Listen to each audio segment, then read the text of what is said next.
श्रावण शिव महापुराण की कथा है। आपको कथा में कहा था कि श्रावण के महीने में मेरे देव अधिदेव महादेव की दुगनी भक्ति, मतलब एक लोटा जल नहीं, कितना 2 लोटा जल शिव को समर्पित करते। जा रहे हैं सब 2 लोटा जल बाबा को समर्पित करते। मेरे भोले तेरा सहारा है, मेरी नैया का तू किनारा है। श्रावण शिव महापुराण की कथा में गंगा और पार्वती की मूल तत्वता, जैसे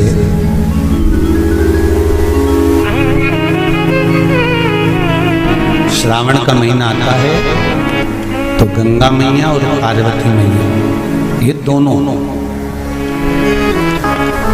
सृष्टि के भार जब भगवान शंकर पर आ जाता है 4 महीने तक, जिसको हमारे यहाँ चतुर्मास कहा जाता है, तो ये 4 महीना जब चतुर्मास का आता है तो सृष्टि का संपूर्ण भार मेरे देवाधिदेव महादेव पर आ जाता है। और देवाधिदेव महादेव पर जब सृष्टि का भार आता है तो केवल अकेले महादेव इस भार को नहीं उठाता, इस भार को उठाने के लिए गंगा और माता पार्वती भी उनके नजदीक में आकर खड़ी हो जाती है।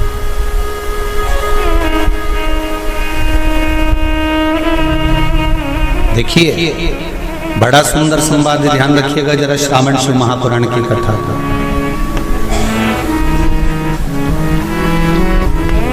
केवल एक पुरुष का कार्य नहीं है परिवार का भार उठाने का, केवल एक पुरुष का भार कर्तव्य नहीं कि परिवार का भार केवल पुरुष उठाए। शिव महापुराण की कथा कहती है कि धर्म पत्नी जो होती है, जिसको धर्म की ध्वजा कहा जाता है, धर्म पत्नी जो होती है ये पति के साथ मिलकर आधा भार अपने माथे पर लेकर चलती है, उसको धर्म पत्नी कहते हैं, जो भार तत्व को ग्रहण कर चलती है। केवल पति नहीं, केवल पति नहीं, धर्म पत्नी भी भार ग्रहण करते। शंभु शरणे पड़ी मांगो घड़ी रे घड़ी, दुख काटो दया करी दर्शन आपो, दया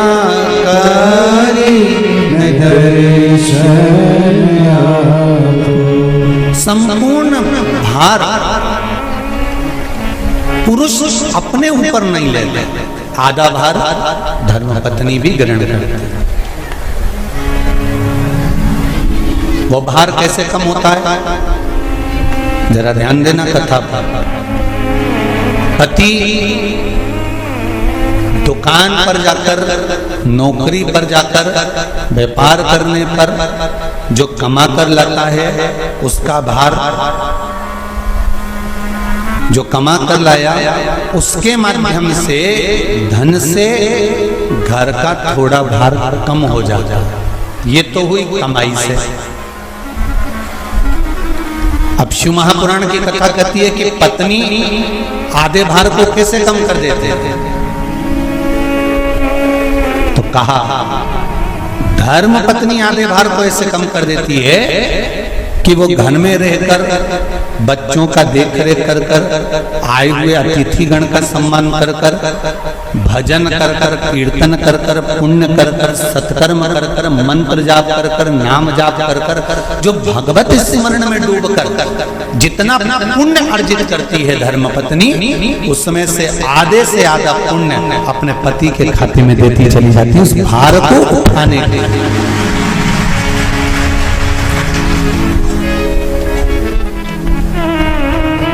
भार को उठाने में आधे से ज्यादा भार धर्मपत्नी अपने व्रत, अनुष्ठान, मंत्र, साधना, तप, उपवास आदि के माध्यम से काट देता। एक बात और याद रखिए, श्रावण के महीने में सारे व्रत आते हैं बहुत सुंदर सुंदर। छोटी तीज का व्रत भी अभी आ जाता है, बड़ी तीज का व्रत भी आ जाता है। दुबे जी, छोटी तीज भी आएगी, बड़ी तीज भी आएगी, और अच्छे से अच्छे व्रतों का क्रम रामकिशोर जी बीच बीच में श्रावण, भादो, कुमार, कार्तिक में आते रहते। ये 4 महीना जो व्रत आते हैं, इन व्रतों की मूलता क्यों कही गई है? ये सारे व्रत चतुर्मास के अंतर्गत ही आते हैं, इन व्रत को बाद में भी आ जाना चाहिए, पर नहीं। मूल जो व्रत हैं, पूजन है, अनुष्ठान है, देवी देवताओं के जो पूजन के भाव बताए, वही चतुर्मास में बताए। इसका कारण क्या है? क्यों चतुर्मास के व्रत की महत्वता होती है? तो कहा इस चातुर्मास के अंतर्गत स्त्री, नारी जो व्रत धारण करती है, हाथों में चूड़ा पहनना, पाँव में पायल पहनना, महावुर लगाना, मेहंदी लगाना, ये जितने छोटी तीज, बड़ी तीज और अन्य तीजों आएंगे, त्यौहार आएंगे चतुर्मास में, माताएं हरतालिका तीज हुई, छोटी तीज, बड़ी तीज हुई, भादों के कोई व्रत हुए, अनुष्ठान हुए, छठ हुई, पूजन, जो भी माताएं पूजन करेंगी उसके अनुसार वो हाथों में, शरीर पर 16 श्रृंगार धारण करती हैं, बहुत सारे श्रृंगार धारण करती हैं, और श्रृंगार धारण करने के साथ साथ माताएं अखंड सौभाग्य की वस्तुएं भी इन 30 त्यौहार पर दान करती हैं।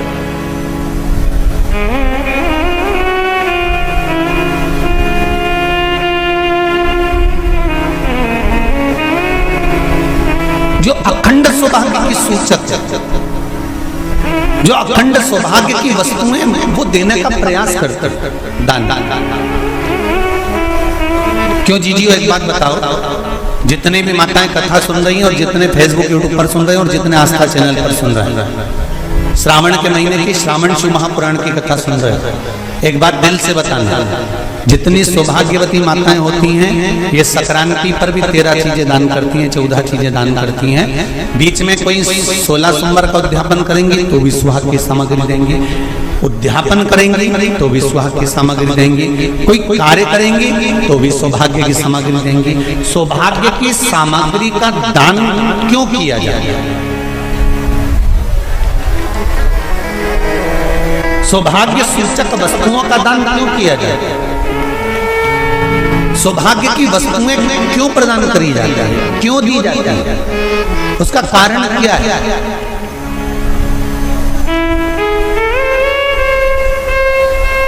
क्यों देते हैं महाराज?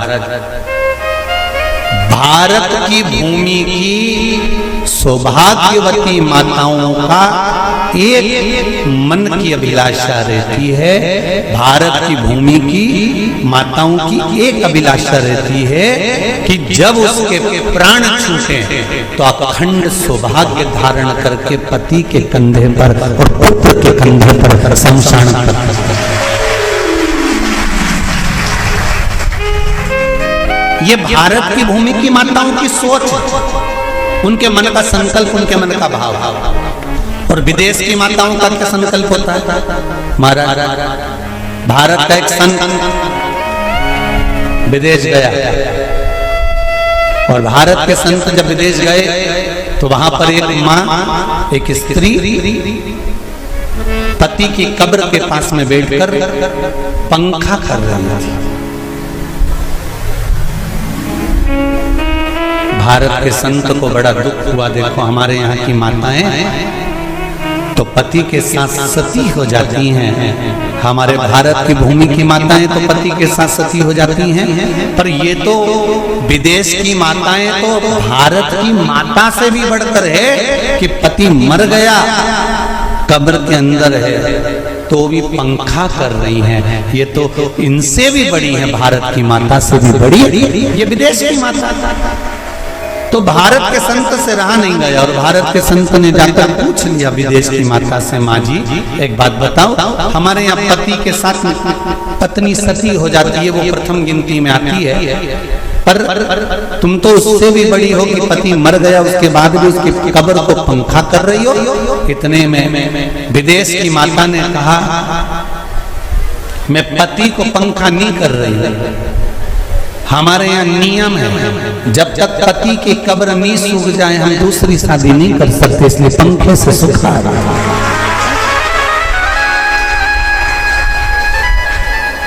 इसलिए पंखे से सुखा रही है। मेरे भारत की माताओं में और विदेश की माताओं में अंतर है सर।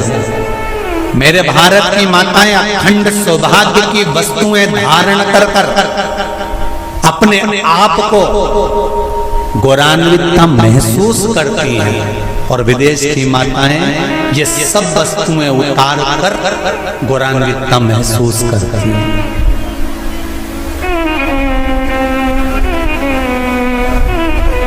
क्यों देते हैं चूड़ी का दान, क्यों देते हैं बिंदी का दान, क्यों देते हैं अखंड सौभाग्य का दान? किस महाराज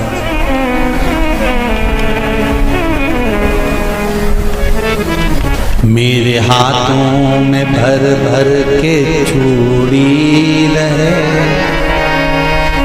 मेरे हाथों में भर भर के चूड़ी और मैया कोई कामना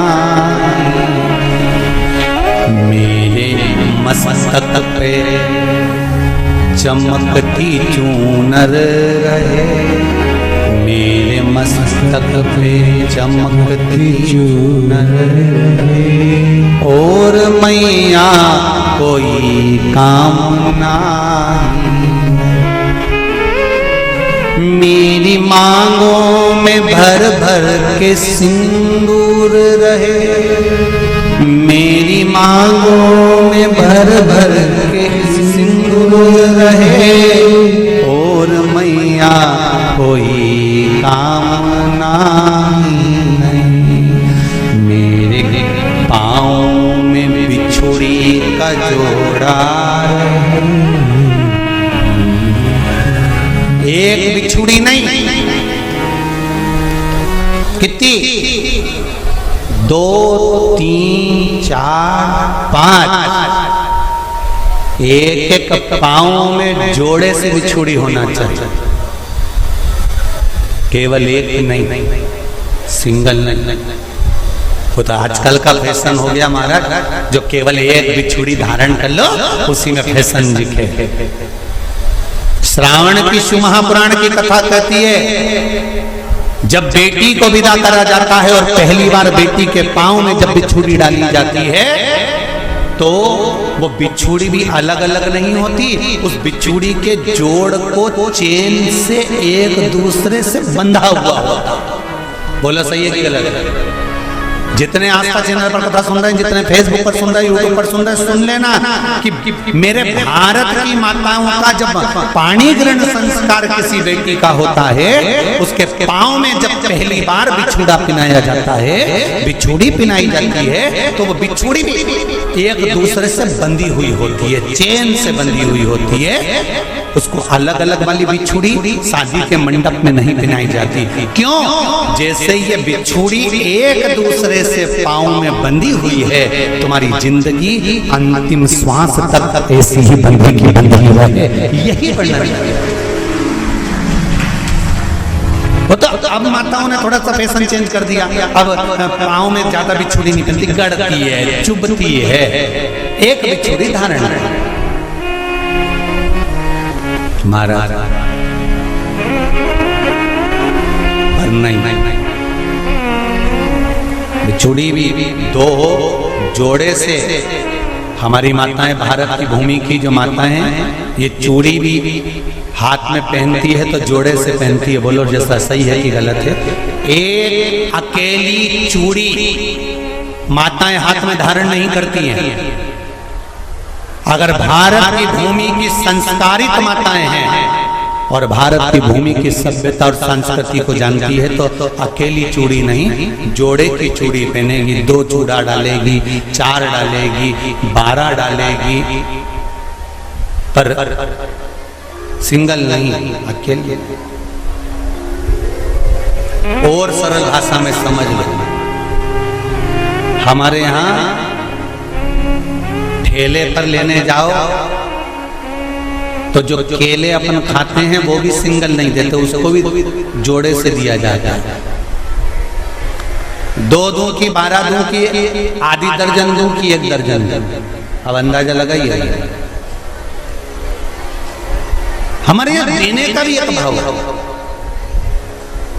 श्रावण के महीने की शिव महापुराण की कथा, जिसका नाम है श्रावण शिव महापुराण की कथा, ये कहती है कि पार्वती जी ने और गंगा जी ने ये चतुर्मास में जितना सौभाग्य का दान दिया है, उनके बराबर दुनिया का कोई व्यक्ति इतना सौभाग्य का दान नहीं दे सकता जो माता गंगा और पार्वती दोनों दान दे रहे हैं।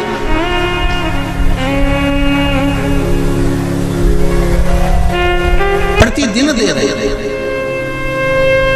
और अब तो फैशन आ गया, तुम लोगों को जो सौभाग्य का दान देते हो प्लास्टिक की डलिया में देते हो, पर एक एक पुराण को उठा कर देख लेना, एक एक उद्यापन को उठा कर देख लेना, जितनी तुम कथा तुम्हारे घर में छोटी छोटी कथाओं की पोथियां पड़ी हो उनको उठा कर देख लेना, उसमें नहीं लिखा कि प्लास्टिक की डलिया में सौभाग्य की वस्तु का दान दिया जाता है। उसमें लिखा है बांस की पिटारी में, बांस की डलिया में सौभाग्य की वस्तुओं का दान दिया गया।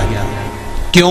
क्योंकि बांस वंश की वृद्धि करता है, बांस सौभाग्य की वृद्धि करता है, और बांस अखंड सौभाग्य, जैसे बांस का पौधा बढ़ते चले जाता है, बढ़ते चले जाता है, उसी तरह बांस की डलिया में जब दान दिया जाता है, बांस की टोकनी में जब दान दिया जाता है, तो ये भाव रखा जाता है कि तुम्हारा सौभाग्य ऐसे ही बढ़ता रहे। पर अब थोड़ा सा फैशन चेंज हो गया तो प्लास्टिक की डलिया, पर प्लास्टिक की नहीं। महाराज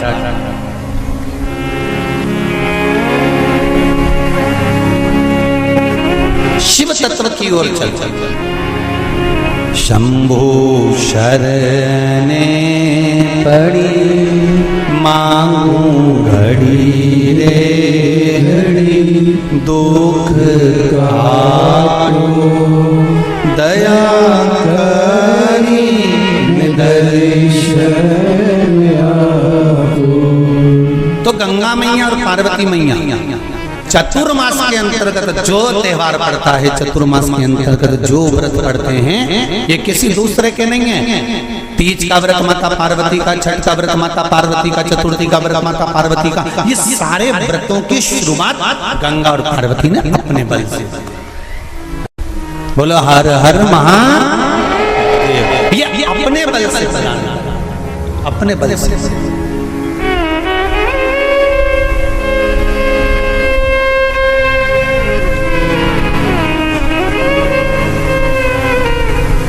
एक बार बाबा देवादिदेव महादेव भगवान शंकर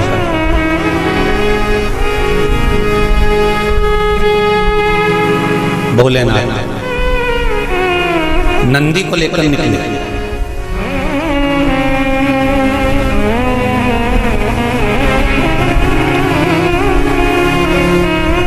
और नंदी को लेकर जब भोलेनाथ जी चले,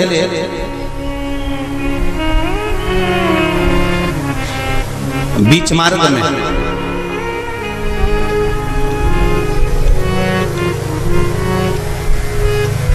जिस चंचुला देवी का पति बिंदुक के प्राण छूटे थे, और जो चंचुला देवी माता पार्वती की सेवा में लगी हुई थी, वो चंचुला देवी का दर्शन भगवान शंकर को और शंकर भगवान का दर्शन चंचुला देवी को। अब देखिएगा जरा कथा पर विशेष ध्यान रखना। श्रावण महीने की शिव महापुराण की कथा कर रही है कि नारी का अखंड सौभाग्य कैसे रह सकता है।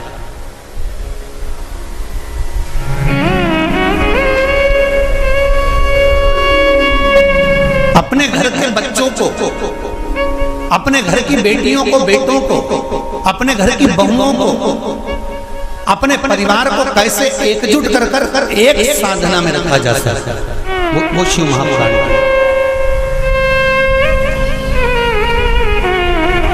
महाराज बीच में चंचुला देवी दिखी, नंदी पर बैठे बाबा भोलेनाथ चल चल चल, और आराम से देवाधिदेव महादेव जा रहे थे। नंदी अलमस्त होकर चल रहे थे, हाथ में बाबा के त्रिशूल, त्रिपुंड, मस्तक पर भस्म रमाए हुए, जटा जूट बांधे हुए, मस्तक पर सुंदर चंद्रमा है, और गंगा की धार बहते बहते देवाधिदेव महादेव चंचुला के सामने आ गए। चंचुला वो जिसका पति बिंदु प्रेत योनि में पड़ा हुआ था, और बेदब्य था उस चंचुला ने धारण कर कर रखी थी, उसका पति जीवित नहीं था।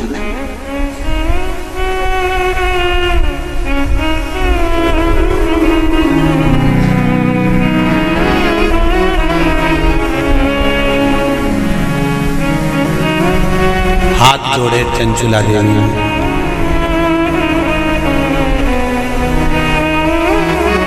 और निवेदन करा, महाराज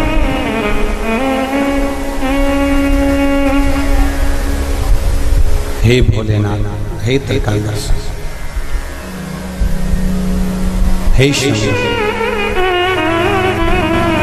अरे वो काशी रेवण वाले की,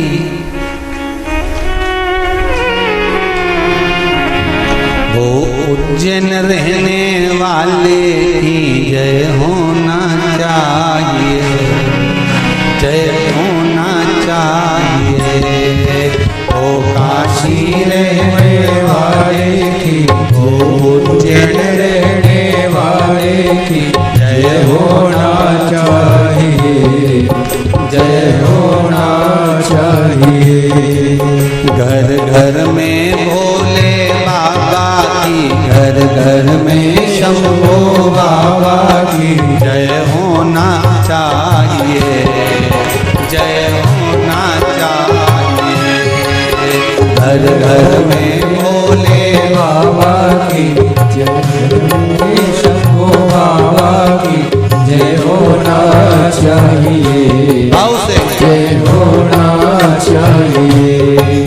घर घर में भोले बाबा की, घर घर में शंभो बाबा की जय होना चाहिए, जय होना चाहिए। घर घर में भोले बाबा की, घर घर में शंभो बाबा की जय होना चाहिए, जय होना चाहिए। अरे आनंद में दोनों हाथों से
भक्तों का उद्धार दिया, धर्म का उद्धार किया। भस्मा को मार दिया, भक्तों का उद्धार किया। भस्मा को मार दिया, भक्तों का उद्धार किया। वो भस्मा मारण वाले की, वो भस्मा मारण वाले की, वो भस्मा मारण वाले की, वो भस्मा मारण वाले की जय होना चाहिए, जय होना चाहिए। वो भस्मा मारण वाले की जय होना चाहिए, जय होना चाहिए। घर घर में भोले बाबा की, घर घर में शंभू बाबा की जय होना चाहिए, जय होना चाहिए। घर घर में भोले बाबा की, घर घर में शंभू बाबा की जय होना चाहिए, जय होना चाहिए। शंभू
उद्धार किया। तारका को मार दिया, भक्तों का उद्धार किया। तारका को मार दिया, भक्तों का उद्धार किया। तारका को मार दिया, भक्तों का उद्धार किया।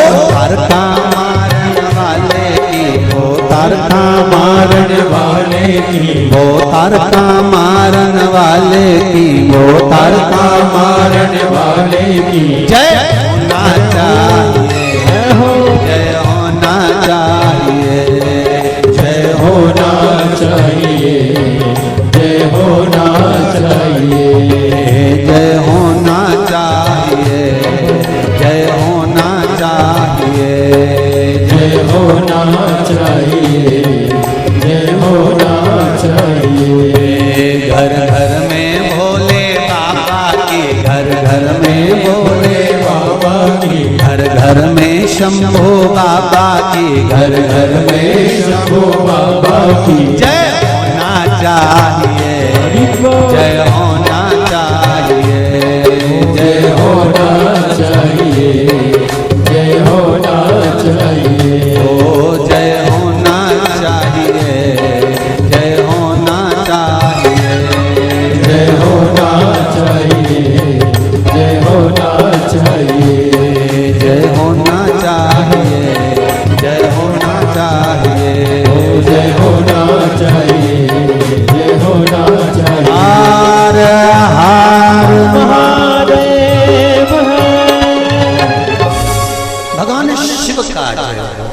महाराज, उसकी कृपा बिना संसार में कोई कार्य नहीं।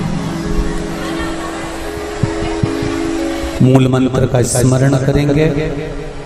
बाबा देवाधिदेव महादेव से प्रार्थना करेंगे कि हे भोले बाबा, हे शंभु बाबा, हे कैलाशी, हे अविनाशी, हे ओघड़दाना, हमारे मन के मनोरथ को पूर्ण करें।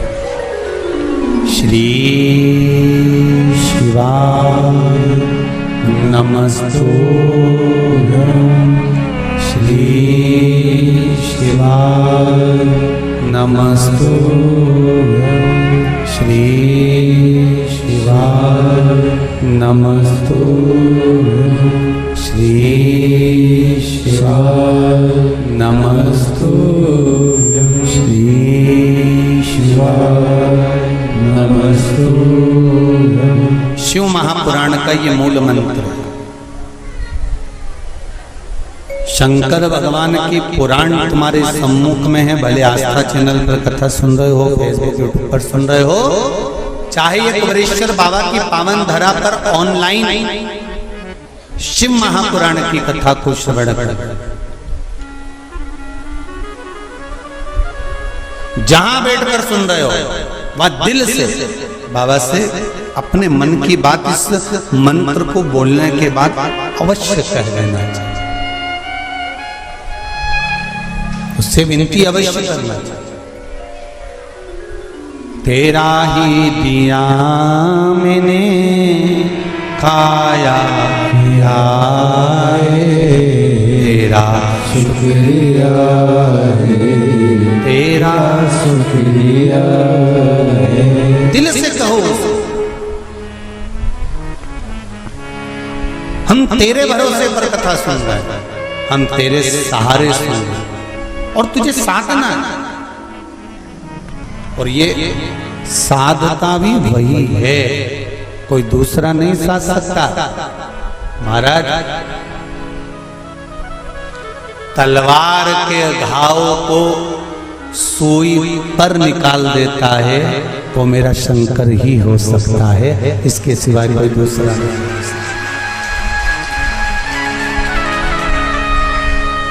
तलवार के घाव को अगर सुई पर निकाल रहा है तो वो शिव है।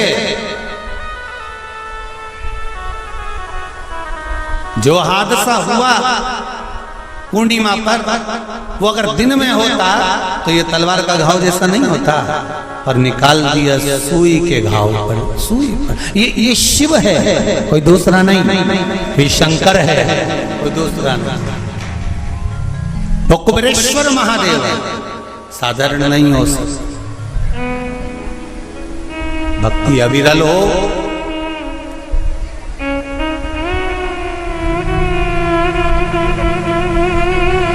चारों तरफ लोगों ने कह दिया, कोई कहे 50 चले गए, कोई के 20 चले गए, कोई के 40 चले गए, कोई के ऐसा हो गया, कोई कहे वैसा हो गया। पर प्रकृति के आगे कुछ नहीं। कब कोरोना महामारी आकर चली जाती है, कब हवा तूफान आकर चले जाता है, किसी को नहीं। ये तो शिव है जो सादा चंचुला।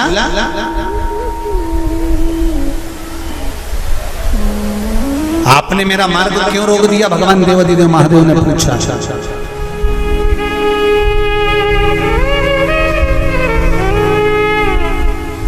आपने मेरा मार्ग क्यों रोका है? इस मार्ग को रोकने का कारण क्या? किस लिए रोका है? चंचुला देवी की आंख में जल भरा हुआ था।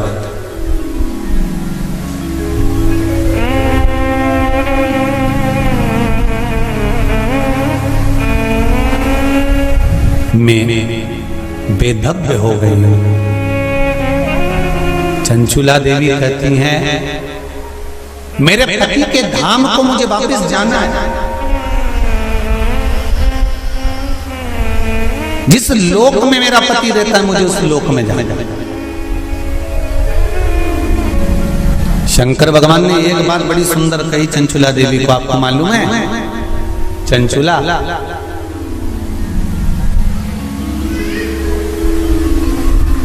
देवता भी वैकुंठ में बैठकर सुखी नहीं है। देवता कहते हैं कि मेरे भोले के पास कैलाश धाम पर मुझे जाना